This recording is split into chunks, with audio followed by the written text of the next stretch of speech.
Soy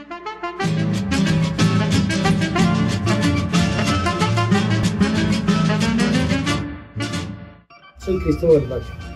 A mí me han puesto este apodo de poeta del pueblo.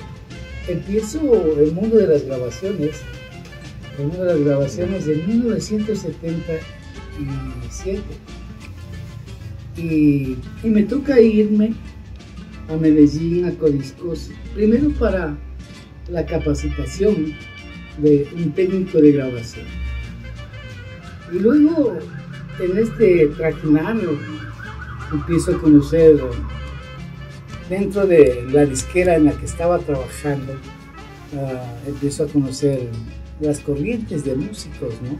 La cultura popular es muy importante, ya que esa nos dice, es el termómetro de la cultura de los pueblos. Luego que vengo en el 78, regreso, empiezo a trabajar acá en Ecuador, empiezo en Famoso, luego voy a Farisa, una de las disqueras en las que me afinco bastante, me quedé con ellos. Era una empresa que tenía en ese entonces varios sellos discográficos. Había el sello Rondador, donde estaban los ecuatorianos, el sello Ariola, donde estaban los españoles, y entre esos españoles, aunque no era español, pero tenía muchas producciones en España, estaba Juan Gabriel, Ariola. Y también RCA Victor, que era una marca ya hasta el día de hoy conocidísima, en donde estaban Miraculos, Tormenta, etcétera, etcétera. Entonces, no trabajábamos con la CBS, pero empiezo y me reencuentro con el artista que ustedes mencionan y de que quieren saber. Me encuentro con un cuencano, su nombre Olmedo Torres Verduga, con Polibio Mayorga. Hacíamos un recuerdo, ¿no? Por ejemplo, de Olmedo en Los Ojos del Ritmo con Polibio Mayorga, grabando La Cumbia Triste, grabando muchas canciones, ¿no? Grabando, por ejemplo, esta Casita de Pobres, cumbia ecuatoriana, ¿no es cierto? Entonces, pero a Olmedo le decíamos los músicos orejón, porque no había el afinador. Pues ahora tenemos afinadores hasta en los teléfonos, pero no había el afinador y le tocaba afinar con el oído. Entonces él afinaba su saxo, se preocupaba de que los otros estén igual el saxofón. Le decíamos orejón. Temperamento de Olmedo, un carácter un poco fuerte, introvertido, como todo músico, enojón muchas veces. Para mí, uno de los saxofonistas de mayor respuesta en el ámbito comercial, cultural, popular y como digo, de su parte personal poco conozco de Olmedo. Haría mal en decir tuvo tantos hijos, no tuvo esto, no conozco mucho de la parte personal, porque los músicos generalmente somos despistados, ¿no? Nos preocupamos de nuestra música y a veces hasta ni nos peinamos. Grabó tanto que a la gente ya le gustaba el sonido del saxo de Olmedo. Así que grabó música ecuatoriana. Con Los Locos del Ritmo era una orquesta de ese entonces, hablamos de 1957, 58, un niño, ¿no? Y en los 60 ya estaba Olmedo, en los 60 ya famoso, acá con Los Locos del Ritmo. Los Locos del Ritmo, una orquesta que no faltaba en ningún acontecimiento social, siempre estuvieron ellos ahí. Luego de esto, Olmedo recibe de Farisa, me parece que fue, él le decía ese saxo sopranino, era el saxo pequeño.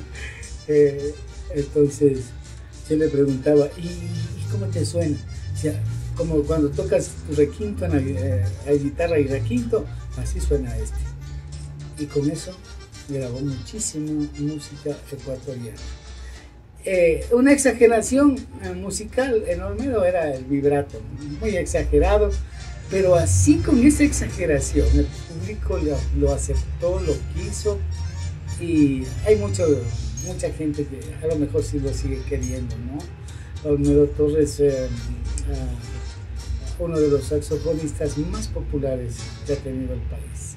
Ahora, pero si hablamos de saxofonistas buenos, o sea, con una técnica ya educada, porque Olmedo no era un hombre que había estudiado, se había preparado en su instrumento, sin embargo sí leía. No leía a la perfección, pero leía. Eso lo superó con ese gusto y ese deseo que tenía, y más que todo tuvo todas las oportunidades. Ahora es muy difícil hacer una producción, se tiene que pagar, se tiene que contratar estudios como este estudio se llama CB Records, y en ese tiempo las disqueras tenían el apogeo del disco y pagaban, y Olmedo era uno de los que más plata ganaba Olmedo en Fadisa, solamente en Fadisa él grababa, al mes grababa unos 12 LPs, o sea, 12 temas, y les representaban en ese tiempo en planilla, yo pasaba las planillas 2000 sucres, que era bastantísimo. Pero más tarde nos encontraríamos con Olmedo en Guayaquil cuando trabajé para Prodiscos, en esto mismo, ¿no? En los estudios de grabación, haciendo esto. Esto ha sido de toda la vida. En la época pasada, antes de profesionalizarme en esto, yo, como todo aficionado, ¿no?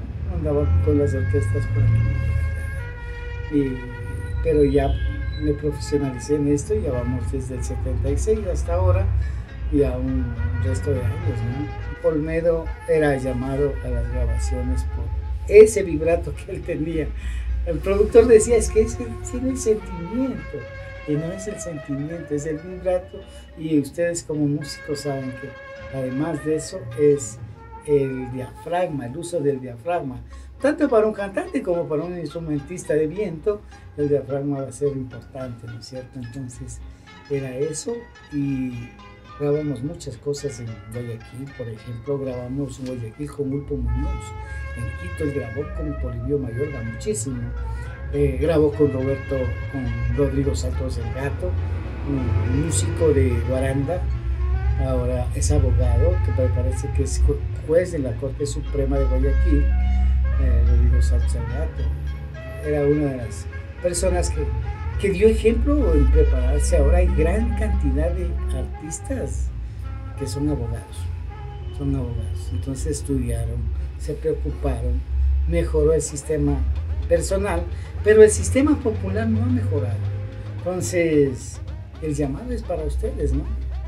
Son jóvenes y muchas veces quieren cambiarle de instrumentación, o sea, hacerle rockero a un pasillo. Por ejemplo, darles un reto, ¿no? Pasillos 3/4. Y Olmedo hacía todo eso. Para él no era tan difícil hacer una cumbia que hacer un San Juanito. Ahora, claro, la cumbia tenía un sabor a San Juanito, como Olmedo. Entonces eso era lo que le gustaba a la música le gustaba al pueblo. Entonces, éxitos de Olmedo, muchos conmigo grabó música ecuatoriana, y se tituló Saxo Andino de Olmedo Torres. Muchos grabó conmigo. Un director tiene que ser eso, afectivo para su gente. Se equivocan, ¿no? La gente en la música cree el director que tiene que ser enojado, bravo, para que le obedezcan. El liderazgo es al revés, es el afecto y la camaradería que debe haber dentro de un conglomerado para que la música funcione bien.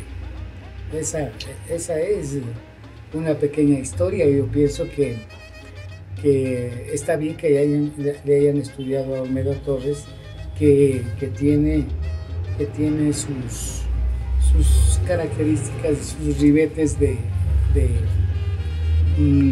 genio, porque sin haber estudiado en un buen conservatorio, Olmedo hacía lo que él se le pedía y algo desarrollado en él era su retentiva.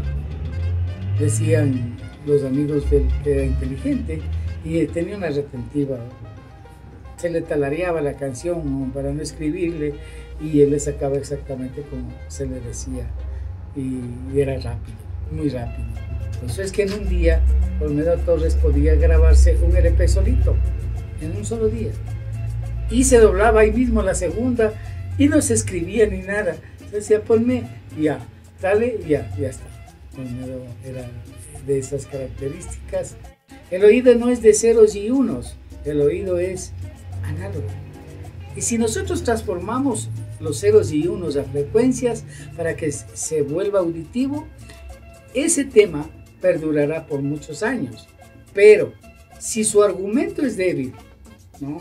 Su sonido es débil. Recuerden, por ejemplo, había Río Corrientes, que también grabamos Rocola con Olmedo, les comento.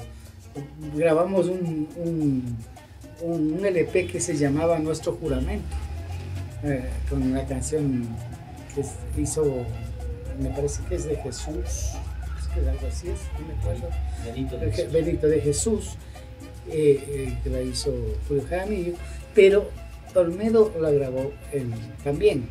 Entonces, ¿qué les quería decir? Que si nosotros transformamos los ceros y unos a frecuencias y se vuelve análoga, va a funcionar las canciones. En Estados Unidos lo hacen.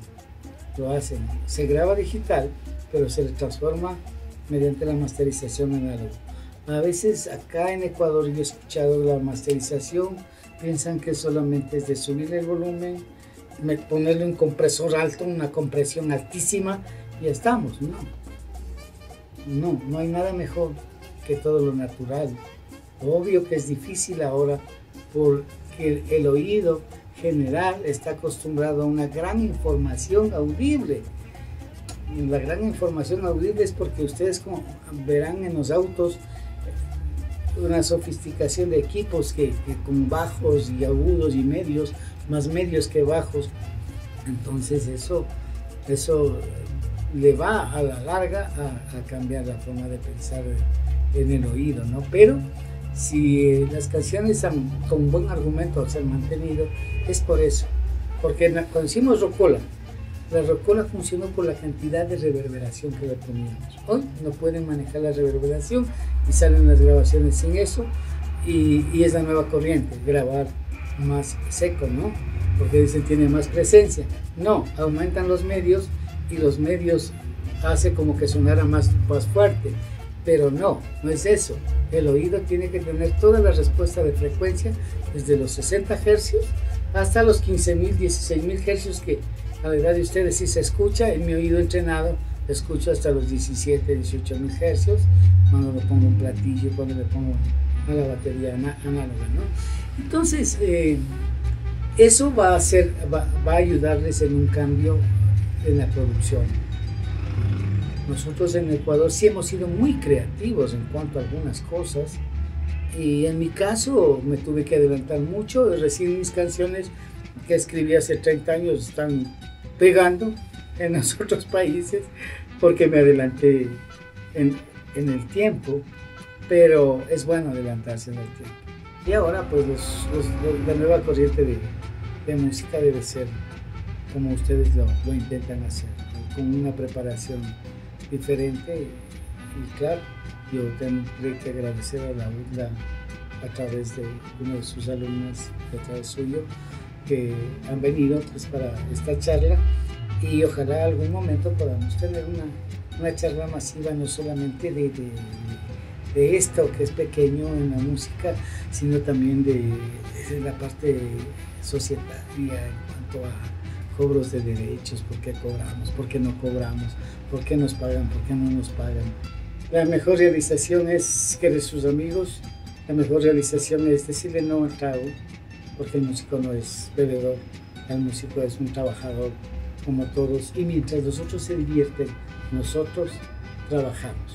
A veces hasta no nos quieren ni pagar por nuestro trabajo porque nos ven felices en el escenario y dicen, le dicen, qué chévere, regalarás un disquito.